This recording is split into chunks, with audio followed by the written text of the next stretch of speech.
Welcome.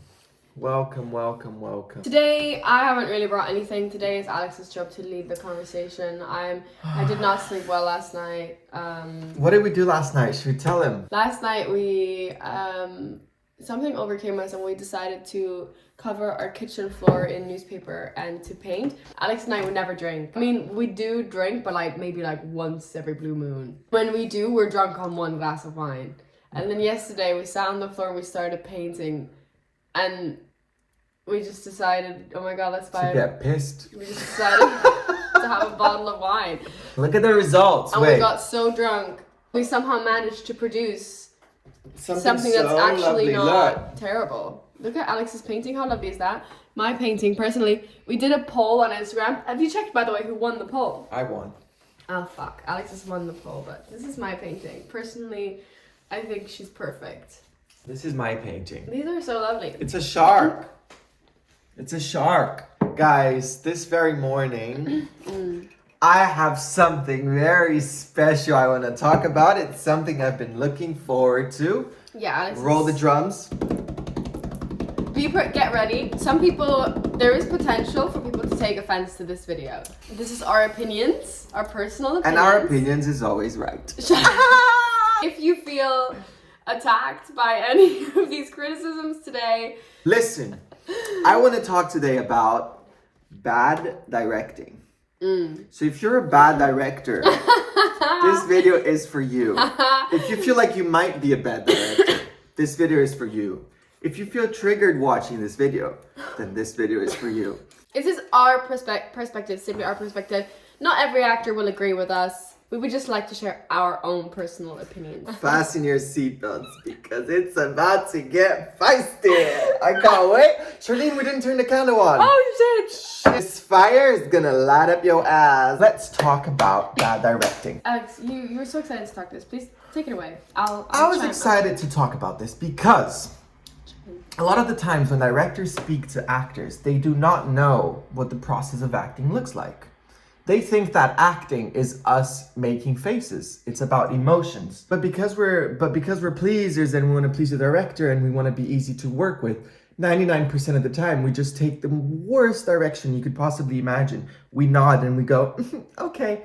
But I think it's so important that directors understand acting, understand what the approach is, so that we are able to speak the same language. Let me just start by saying one thing that I notice all the time is when directors get us to play emotions. Be angry, be sad, cry harder. First of all, the one thing I want to say is that so many people get this wrong. People who studied and aren't working in the business. To me, it's not about playing emotions. Yeah. Emotions is a consequence of what happens. I am not thinking about what is going on in my face. I am an actor who has a story, who has an objective and something, my character wants to achieve something. The thing you see in my face is a reaction of me achieving or not achieving that thing. So when directors say, for example, be depressed, that makes no sense whatsoever because a person can be depressed and you never know they're depressed. And a person can be depressed and they can't leave their bed in the morning. Also, even if you say, be sad, people show sadness in so many different ways. Some people cover up sadness by laughing about it or making jokes about it. Result directing notes like that make absolutely no sense whatsoever, and you're not gonna get the result that you think you're gonna get by giving this note. You're not gonna get the result that you want, because in your head you might think you're communicating what you want really, really clearly by giving a specific note. Result directing is the word that you use. That is that is this. Directors approach us with results. But that's not how our brain works. That's not how any of our brains should be working. That's not how human behavior works. Yes. And you want to grasp, as a director, I would assume their aim is to grasp human behavior. You're not going to get that with notes like that. Yeah. If you'd want a certain reaction from us, a certain sadness from us, it's usually completely related to the stakes. What is going to happen to my character if I don't get what I want? Let's say Charlene and I are in a fight. If she leaves me, I'm going to lose custody of my kids and I'm never going to see them again. So if it was a scene about dinner, we're talking about some normal thing. A director said, play sad. I'm gonna start to think, what faces should I make? That's gonna look completely ridiculous. But if the director went up to me and whispered in my ear, said, hey, if you lose this fight, if she walks out the door, you're gonna lose custody of your kids. You're never gonna see your kids again, ever. So naturally, as an actor, I'm not gonna think what's going on in my face. I'm gonna start doing shit to get you to stay. I need you to stay. I need to win this argument or whatever, because the stakes are so high for me. So instead of asking us, please, please, please cut this bullshit, you're sad. That's the number one thing that is so common. And you said that this is done in student films. The last project I did, big names. The direction was like that. It's true. It doesn't, yeah, it's true.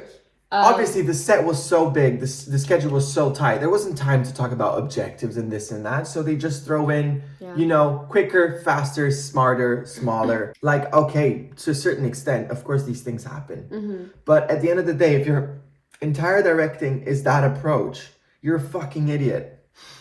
Someone had to tell you, right? Also, because when a director comes to me and say, be sadder, in my head, I'm thinking, okay, then I'm gonna do the directing myself. I'm gonna nod, I'm gonna be respectful, but then I'm gonna do it myself.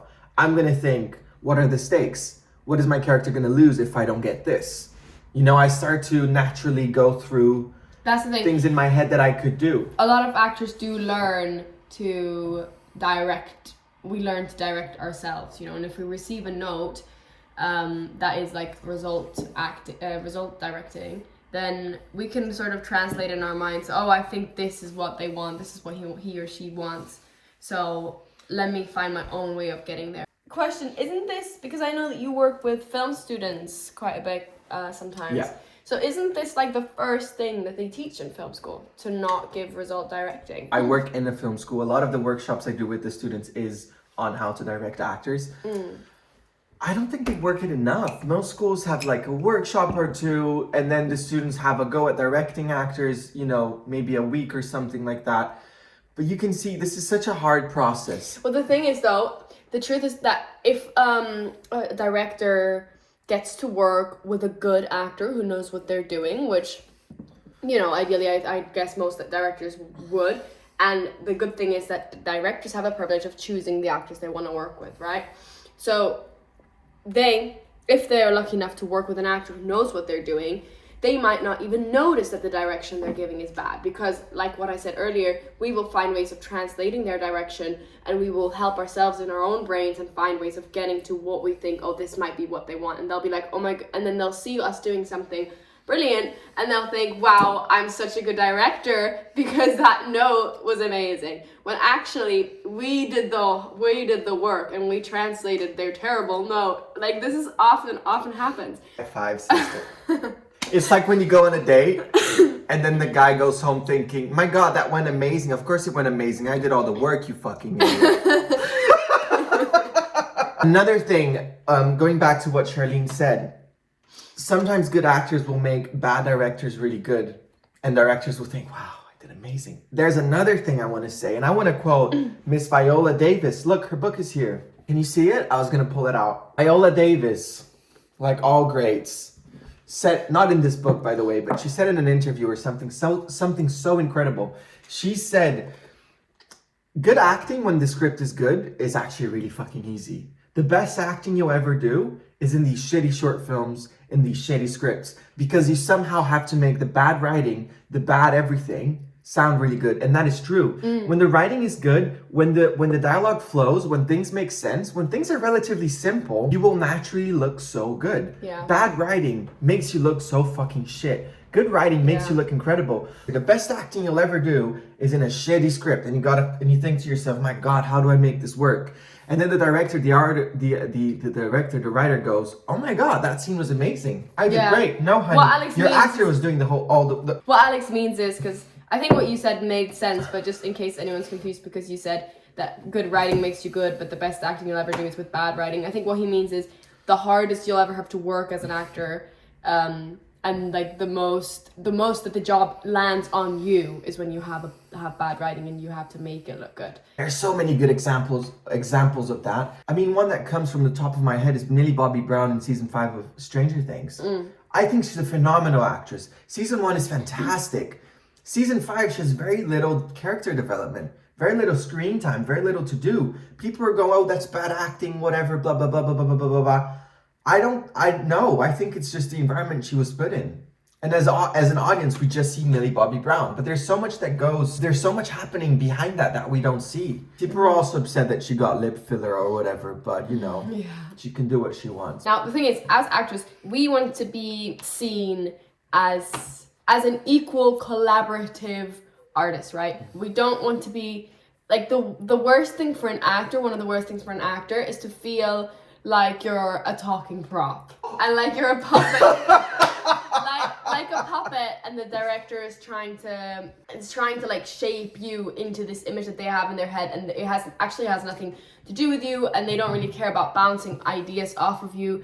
They don't really care about you bringing your own version to this character. They just care about turning you into the version of the character that they have, and they think that a lot of people, especially I think beginner directors, but also they're not the only ones that do this, will kind of see actors as this like blank canvas that they can just throw whatever they want onto, and like splash a bit of this and then splash a bit of that, and it's like dialing the volume buttons, and they'll be like, oh, do a bit of this and do a bit more of that, and it's like they're so excited to like mold your piece of clay into their little creation. That's not what we actor like. That makes us, me personally, makes me feel like shit. That's not what we want. And you know what? It doesn't serve you or the story. If you want to direct, you have to understand how humans work, how they navigate themselves. For example, people are usually trying to hide what they're feeling. Hold that thought, bitch is coughing. Is she done? I'm done, yeah. Okay. So when you're... I'm sounding really rude. If I sound really rude, it's because I am. That part. If I screamed at you in 2025, I just want you to know that this year in 2026, don't piss me off so that it doesn't have to happen again. Thank you. As if you ever scream at anyone. Scream I know. into your pillow. I come across as really cunty, but I'm actually a delicate little flower. He's a delicate little flower. I'm very sensitive. My point is, you need to understand human emotions, how they operate. We're going to talk about crying on cue later because that's fucking juicy as fuck. But directors love tears. My God, did we know a few, didn't we, Charlene? We both know. Not just a few. But the reality is, people in real life are trying so hard not to cry, and that's what we want to see. People in real life are trying so hard not to look drunk, not to look embarrassed, and that is where it gets juicy. That's where it gets interesting, is when you unlock what it is that character really wants in the scene and their overall objective throughout the story. Don't give me be this, be that, be whatever. That puts me off. And if anything, I'm going to take you less seriously. I'm not going to tell you off. I'm not going to teach you how to do your job. I'm not going to do that. Very few actors will.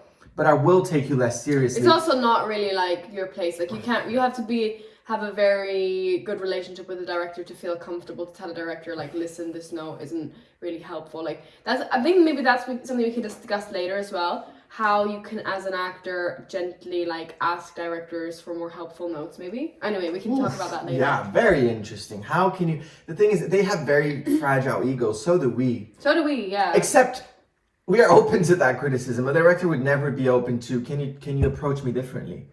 Some directors might, but I think it's very rare. And I think as an actor, it might be difficult to like figure out whether it's okay to do that. Another thing you should do. Oh my God. You know who you are. Read the lines for your actors and act them out, and have your actors. Yeah, I mean, this has got to be the first thing they teach directors in film school not to do. Well, I've worked with many who do that. In film school as well. Well, the one who should not be named did that a lot. Oh. So this person, this human being, would act the scene out and say, now you go, do exactly as I did, like this face, this movement, stress this word, stress that, whatever. So don't act it for your actors. If you're doing that, you are a fucking idiot. You need to stop. Somebody needs to tell you this. No, you actually do. That's actually really disrespectful and terrible and it's just unhelpful and completely ridiculous. Don't ever do that. Don't ever read a line to your... Unless it's like, I mean, if you're aware of this rule, and you're like, there's a reason to make an exception makes sense, because I don't know, maybe it's a pronunciation thing, whatever, that's different. But you need to be aware of this rule, because if you're not, you're gonna really piss off the actors that you work with. It's also fucking unhelpful. Also, exactly what Charlene said. If it's something technical, you need to hit a mark. A certain word needs to be pronounced a certain way. Yeah. You need to stress "I love you" instead of "love." You know, you need to stress a certain word. Okay, go on then, sis. Do it. Now, there's another one. I can't wait to say this one. He's really triggered, guys. It's really fucking personal. I love A it. director made me take my clothes off once because I was feeling too stiff and nervous. Do you remember? Oh my god. We were rehearsing really long days, like 12-hour days rehearsing. I forgot about And then the director said, Alex, why don't you take your clothes off? You look a bit stressed. Okay! Do you know the worst part is? I was so tired. I was so done with it. I did it. Me and this other actor. I can't. I fucking did it. Why did you do that? Because I was so tired. In the moment, the thing is, a lot of people, when these, I had some experiences that were so abusive where the director takes so much advantage of you. And a lot of my friends, my girlfriends, whatever, they were going, wow, I would never let a director talk to me like that, blah, blah, blah, blah, blah. It's really tough because when you're in the moment, you don't really notice these things. Sometimes you need a few days to go by, a few weeks, and then you go, wait a minute, was that okay that I was talked to like that? That one, I was overworked as fuck. Two, their directions made no sense. Three, that I had to rehearse fucking naked because I was stressed. Did he mean like? Oh, sorry. I think that director. It's a he, honey. That's no secret. I think ultimately it's the power control. I think directors love to be the power. You rank off. Because that's another thing. It's like they feel like it's like the puppet theater. They feel so. They get off, some of them, obviously not all directors, I love directors, but some directors, they really get off of being in that power position and being able to get you to do whatever they want, and you have to like satisfy them, and you have to like try and please them and impress them. In a world where you feel like your dick is so small, why not go into directing? Whatever it is you tell them to do, they will do it for you. Some directors, they like to think that they can manipulate our minds into feeling certain emotions, and that is then gonna come off. It's like method acting, but from like the directors trying to put it onto an actor. Do you know what I'm trying to explain? I know exactly what like they'll, for example, tell you certain things to make you feel insecure because you're meant to be insecure in that scene. It's literally like manipulation. And that is so to toxic. get you exhausted so that it comes across in the scene. Unless you've talked to your actor and you've agreed, like, this is okay, like, I want you to speak to me this way, or like, I want you to like communicate this way to me, or I want you to give me space, or I want you to whatever. If you communicated it with your actor and they've said, yes, I need this from you so that I can get to the mind, to the headspace I need to be in for the scene, that's different. But if you're doing it without having spoken with the actors, and you're just doing it because you're trying to manipulate them into feeling certain feelings for you to get a result out of them, that's fucked up, I think. Very much so, especially because that's going to make me really angry and it's going to put me off. Especially once you now, realize what was happening, yeah. Especially because for me, for example, if I want to play really vulnerable scenes, sad scenes, crying scenes, whatever, I need to approach that scene from a place of confidence. So the foundation of all the crying that you need to see, the foundation of everything that's going to happen in the scene, the vulnerability that you want from me needs to come from a place of confidence, of security. If you're mean to me, insecure, make me feel insecure or whatever, in the hopes that it will give me that sad result or whatever, the entire foundation is collapsed. I'm not going to give you that. I might or whatever, but for me to be sad, I need to be happy first, is my approach. I don't know if that makes sense.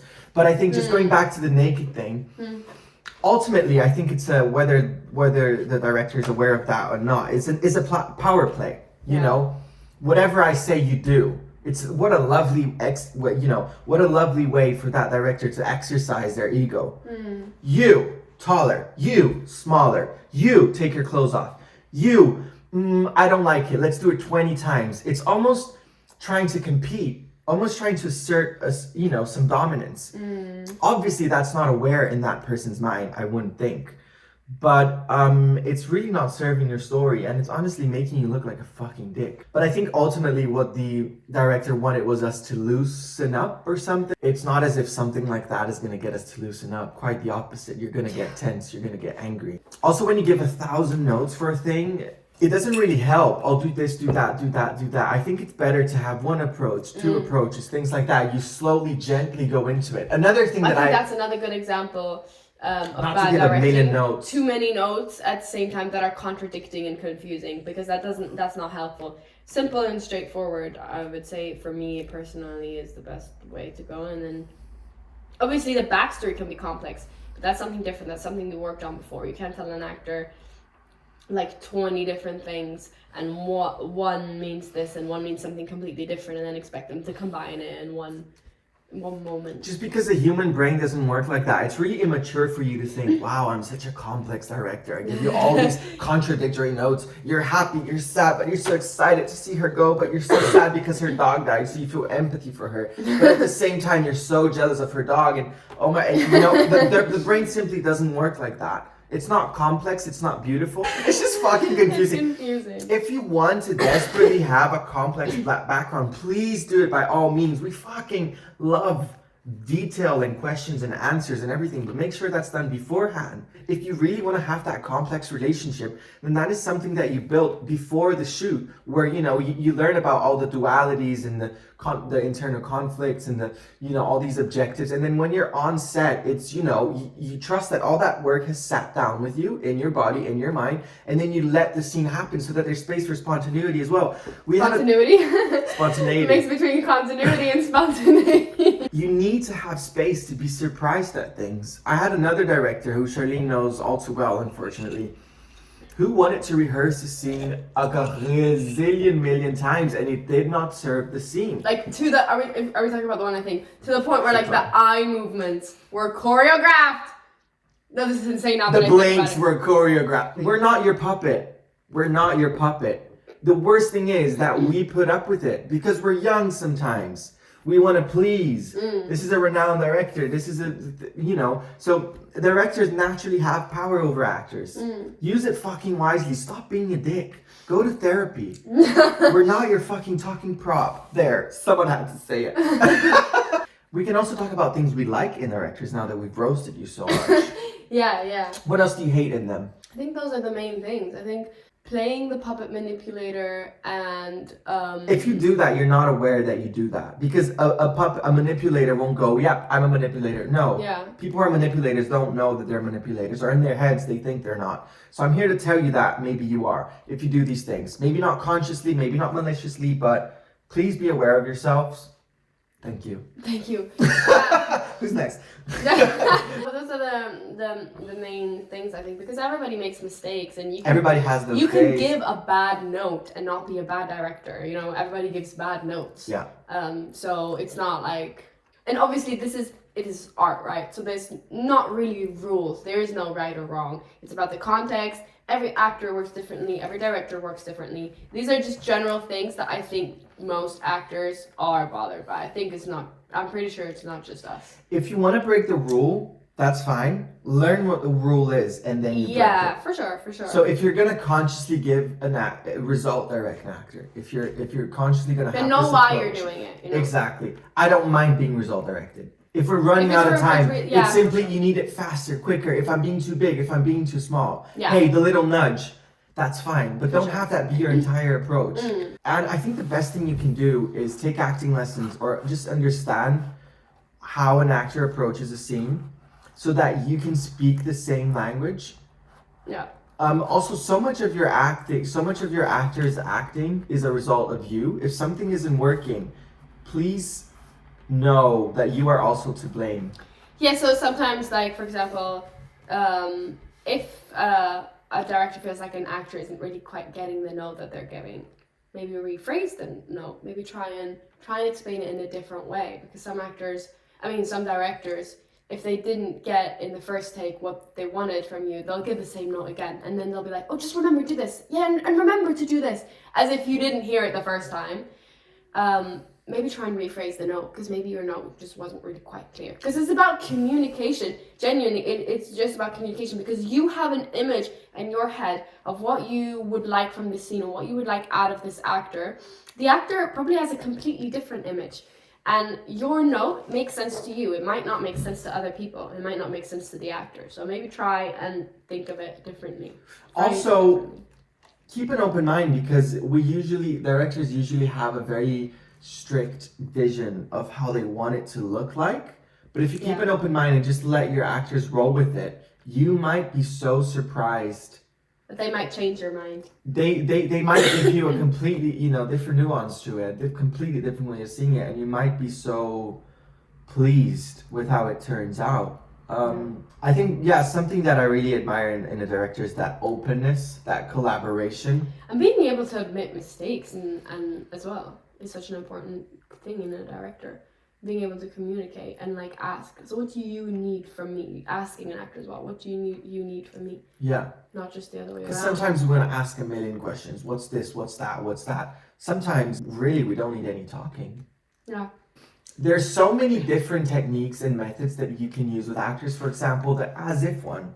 I find it so helpful, and I use it on myself when I'm doing self-tapes. For example, do the scene as if you're talking to a 5-year-old and you're explaining, how they should draw a horse. So if you're breaking up with your boyfriend and you say do as if you're talking to a 5-year-old, you're naturally going to come across as very patronizing. Those are really helpful directions, because that way, instead of saying, like, for example, just going back to the 5-year-old, explaining something to a 5-year-old example, instead of saying, can you be patronizing or be a bitch, that can be something that's really helpful. But that means the director has to do the extra work, and they have to think of creative solutions of, how interesting, how do I get my actor to do this in the scene without telling them be patronizing. That's why it's easier for directors, often the easy way out is to do result-based directing, which then leaves us having to find these ways. And we then have to think of, maybe I'll talk to him as if he's a 5-year-old, things like that. So if the director does that work, that's super helpful, because then we can just do it and we don't have to go into our heads, because being in your head as an actor is not helpful, and as a director you don't want your actor to be in their head. You don't want them to be directing themselves in the moment, because that's gonna take away from them being present, which is the main thing that you want from an actor. It's also so simple. If you say speak to him like he's a 5-year-old, you're naturally going to find these nuances in the scenes that's going to come across so humiliating, so patronizing. Whereas if you say be a bitch, you wouldn't get any of that. Yeah, because the actor might be like, what does that mean? How am I going to be a bitch? Why am I a bitch? Then the actor will start pulling bitchy faces or whatever. Pulling bitchy faces, rolling their eyes. Yeah, literally. Whereas if you give them an action, which brings us to another topic. Crying on cue. Oh my god, this is not really a different topic. It's like very related to. It's very related. For the record, I just want to say, Charlene and I are very good criers. We can switch out the tears right now. We can do it now. Should Don't we do it now? This isn't really towards directors anymore. It is as well, but not only, because I think the entire world that isn't actually experienced with acting or working with actors thinks that crying on cue is like the accomplishment for an actor. It's what makes you a good actor. If I talk to someone who has like never been involved in filmmaking, that has no idea of that world, and I tell them I'm an actor, the first thing they'll be like, oh, you're an actor? Can you cry? Do you know how to cry? You can't get angry at people who have no clue about acting, about that, but if you do know, if you are an actor and you're still obsessed over crying on cue, get over it! Get over it! Anyway, crying on cue is not an accomplishment as an actor. Anyone can keep their eyes open for enough seconds for tears to stream down your face. Also, for those of you who don't know, they have such things as teardrops. Tear sticks. Anyone can cry on cue with a tear stick. You just rub a little bit of menthol underneath your eyelids and you're crying. The tears are not impressive, guys. Please get over the fucking tears. The thing is, as well, there are people who can cry very easily in their real life, and maybe they can cry very easily on camera as well. I think the reason why this pisses Charlene and I off so much is that this is always seen as this accomplishment, when really it's sometimes for some people a button you can push, and some people cannot cry as easily, and that does not make them a better or a worse actor. Because crying is a result. Again, it goes back to result directing, yeah? Crying is a result of an emotional journey, and oftentimes, actually, if you cry too much in a film, short film, whatever, your character the audience will lose the emotional connection to you. It's much stronger. Who said this recently really well? If you're gonna cry in a film, pick your moment and pick one moment and let it build up to that moment. It's so much more impactful if your character is fighting against the tears, like Alex said earlier, is fighting to keep control of their emotions, and then you have a moment of breakthrough where you cry. Actors think that they can impress an audience and make an audience feel something if they push the tear button as often as humanly possible. And we used to be guilty of this too. Alex and I used to love pushing on the tear I love crying on camera. because it That's not what I- impresses people, right? People who don't actually really know and understand it will be impressed if they see a tear roll down your face. It's just such a well-known thing that it's like, wow. And look at I that think the crying. reason why it's so overrated is because the thing that fascinates me most about acting is that you're portraying real people. You're being as realistic and honest as possible. And in real life, people are trying so hard not to cry. And it's so powerful to see a character going through so much shit and they are keeping it together. Therefore, if there's a moment in the film where it literally comes out, it's so much more impactful. Oftentimes when a character doesn't cry, it gives the audience the permission to do so because we are allowed. My best example for this is Fernanda Torres in I'm Still Here. Oh, that movie is spectacular. She's Para os brasileiros, se tem algum brasileiro assistindo, Sim. ainda estou aqui. Fernanda Torres, te amo, Te gostosa. amo, Fernanda. Fernanda, leva pra gente. Leva pra gente. She goes through the hardest shit after shit after shit, the whole film. And the whole time she's keeping it together. We never get to see her lose her shit. There's one scene in the ice cream shop where she's just about almost crying and she holds it in the whole fucking time, and I fucking lost it. I felt like I was crying for her. It's so much more impactful. Watch I'm Still Here. If you're an actor and you cry at the first inconvenience, then by the end of the film you're gonna look like a fucking you're gonna look fucking destroyed. I've gotten so many parts. Sometimes I don't know what to do with the scene in an audition, and I think, you know what, I'm gonna cry and win them over. And Because it is impressive sometimes, but in all honesty, sometimes I'm crying in a scene because I can and because that's the easier way out. But I think the scenes that really catch my attention, or that would cast directors and casting directors' attention, is when you show some humanity behind it, something more complex, something harder to play. Because crying is sometimes a button you can push on. Yeah. How many directors have you heard say, I need you to cry now? Sometimes it makes sense. Or casting calls where they go, we're looking for a girl, 16 to 25-year-old, who's able to cry. How many times have you seen it? Can you tell me, please? You're a casting director and you're saying that. Cry. Why? There's nothing wrong with celebrating the emotions coming out. I'm a fan of criers. I wish our society would cry all the time at any and every inconvenience. I think it's beautiful to cry.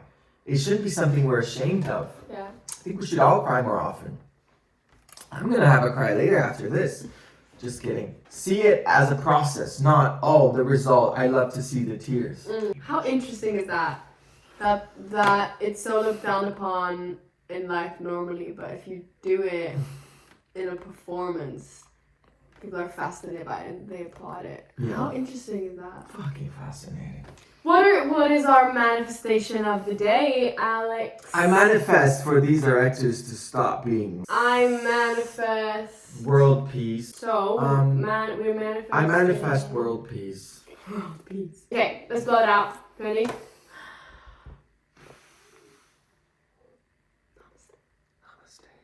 Namaste. See you next time.